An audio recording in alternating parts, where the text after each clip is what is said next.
Suspend કર્યો એમને કરવો જ જોઈએ, કરી દીધો, સાચું કર્યું.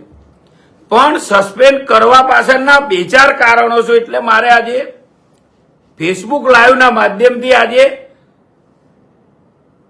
લાઈવ થવું પડ્યું છે.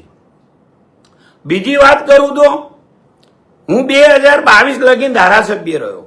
માતરની અંદર ભાજપનો બેહવા માટે કોઈ ઓફિસ આલવા તૈયાર નતું.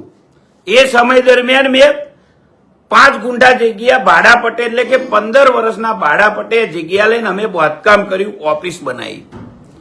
2022 ની ટર્મ પત્યા પછી હાલના ધારાસભ્ય શ્રી કલ્પેશભાઈ પરમાર, એમને બેસવા માટે તાલુકા લેવલે કોઈ જગ્યા નથી. જે તે ટાઈમના અમારા જિલ્લાના પ્રમુખ અજયભાઈ માતર સર્કિટ હાઉસ ખાતે આવે અને એમને એક રજૂઆત કરી કે ભાઈ આ પાર્ટીનું કાર્યાલય તમે ચલાવતા હતા, તમારા નામે શું રહ્યું, પણ અત્યાર પછી તમે અમને વાપરવા માટે આપો. એટલે મેં આપેલું. આપ્યા પછી એકાદ વર્ષ પછી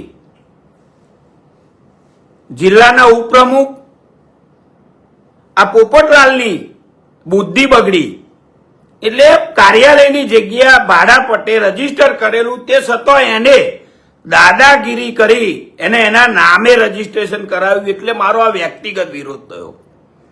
એ દિવસ પણ પોપટલાલને કહ્યું હતું 4 દિવસની અંદર આ રજીસ્ટ્રેશન કરાયેલું દૂર કરજો, કે આવનારા દિવસોમાં ભોગવવું પડશે. એટલે તાત્કાલિક પૂછ્યા વગર 5 દિવસની અંદર હવા નીકળી જઈ અને કાર્યાલયનું રજીસ્ટ્રેશન રદ કરાવી દેવું પડ્યું. એટલે વ્યક્તિગત હું ખોટો હતો.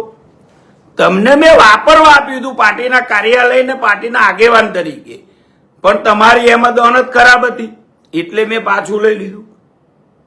બીજી વાત કરું તો આ લડાઈ ભારતીય જનતા પાર્ટીની નહોતી, પણ અહીંના સ્થાનિક લોકો એને મરચો લાગતા હતા. કઈ ને કઈ રીતે કેસરીસિંહને કઈ રીતે અમે સસ્પેન્ડ કરીએ. ખોટું કરો તમે, ચોર હારા તમે, અને બદનામ કોઈ ને કોઈ રીતે કરો છો મને. એટલે મારે આજે આ ફેસબુક લાઈવ થવું પડ્યું છે.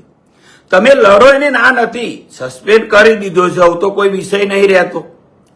પણ તમે જે કોઈ ચૂંટણી લડો ને એ તમારા દમ પર લડજો.